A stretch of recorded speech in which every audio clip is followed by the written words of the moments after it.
Okay, so what I'm going to do is show you today how to make colloidal silver yourself. All right, so first you need to start with distilled water. This I bought for $1 at Dollar General, or if you have a distiller, which I do also have, you can make your own. This was just quick and easy. And you also need a sterile mason jar. This has distilled water in it. And you want to leave a little bit of space at the top. You also need a timer.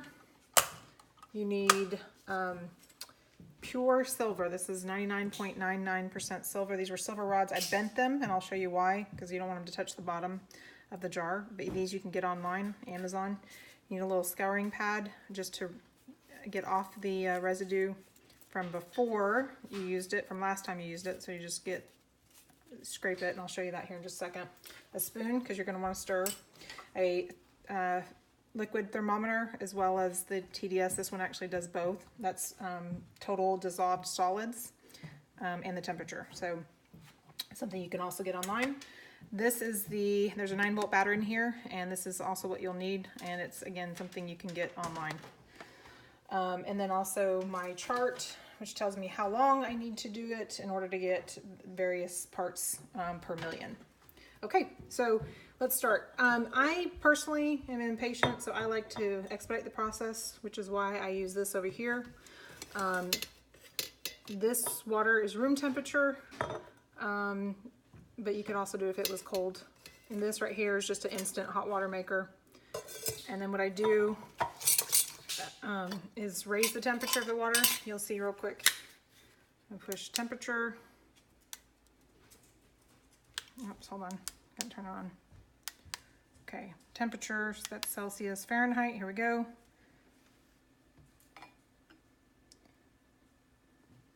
And 77 degrees. Based on my chart, I want to get it up to 82 degrees because it'll cut the time in half. So what I do here is I have instant hot water, you can boil water, and place it in there so that the temperature will rise fairly quickly. And what I'm looking for is I want to get up to 82 or just over degrees.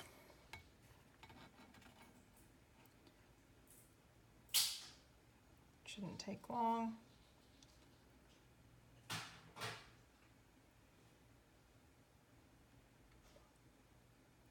All right, and 82 degrees right there. And that took what, what do you think, Jack? Less than a minute? Yeah. Okay. So that's the temperature that we want. So I'm going to take it out.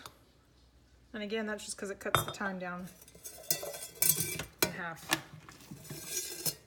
Okay, next thing we're going to do is before I attach this, all I'm going to do, as you can see, there might be a little bit of black residue, and you'll see that's what actually happens with when you add the electricity to it. It does that naturally. So all I'm going to do is scrub it so it's nice and silver shiny, kind of like you're polishing your old silverware. And then the paper towel, just going to wipe it off. And then I attach the first one to the positive side. Okay, do the same thing with the negative. Again, cleaning it off with a Brillo pad or whatever. Just want it nice and shiny. Again, wipe it off with a paper towel. This is on the negative side.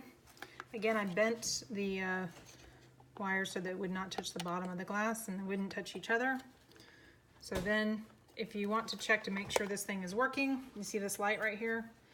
You do is just put them together. You get to see the light's actually going, you can see, but if you want to test it, you can actually put these together and voila. Just to show you it's safe, you can do that, it doesn't hurt. Okay, so it's working. That means my battery is good. And then I'm going to place this in the jar. And just from the side, I want you to be able to see that the tops of the positive and the negative, where it connects, is not touching the water at all. So that's why you need just a little bit of space there. And these are not touching each other, and they're not touching the bottom. So that's why they're positioned the way that they are. Okay, then at this point, what you do is you're gonna set the timer for, I'm gonna set the timer for 30 minutes. When that goes off, I'm gonna stir the bottom and we'll come back and add additional time. But that I do it in 30-minute increments because that's my reminder to stir it up. So I'm gonna pause this and then come back when the time is up. Okay, so the timer went off. If you can look the jar from the side, you'll see that there is some residue there. I'm gonna take this out.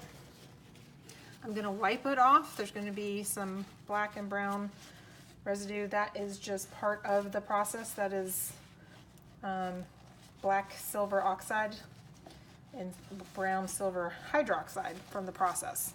So just wipe that off, and I'm gonna stir this. And if there's any black particles, I use a coffee filter at the very end just to filter out anything, just to be super cautious. Okay, so I got that wiped off. Then I put it back in, put it back down. Whoops, here. It's fine. And then I'm gonna set the timer again for 30 more minutes and come back and repeat the process one more time after this. Okay, so it's been just a little over 90 minutes, which is exactly how long I need in order to get at least 30 parts per million for the silver. So I'm just gonna take these off, pull them out, set them aside, and you can see it's already starting to turn like a gold color, which is exactly what you want.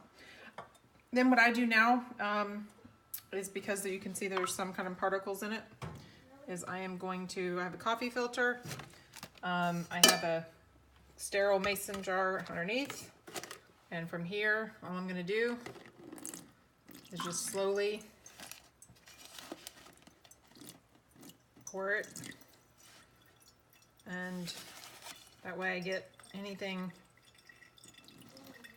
bigger than the size of the filter particles that comes out of it. So you can see there's just a few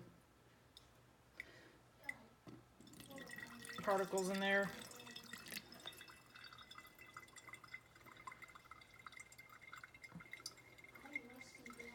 And sometimes, depending on, I may end up having to add an extra filter. We'll see. I've done this a few times, and sometimes the filter will start ripping because it gets too much water and softens up.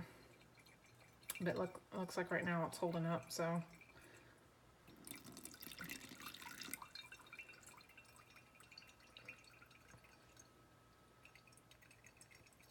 All right, I'm gonna pause this. Okay, so we're done with that. I ended up using 2 filters, just so you can see, and that's residual. So that's what doesn't get in your nice clean colloidal silver, and that is what you are left with. That is the color that it's supposed to be. And filtered, purified, good stuff. So this is gonna be at least 30 parts per million for colloidal silver. It's the strongest when you first make it, and then after about 30 days or so, it continues to progressively lose some potency. But this honestly probably will last us 30 days, and then by then I'll be making some more. So anywho, that's how you make it, and I'll make another video on things and uses that, you know, what we use it for. All right. Let me know if you have any questions. Thanks.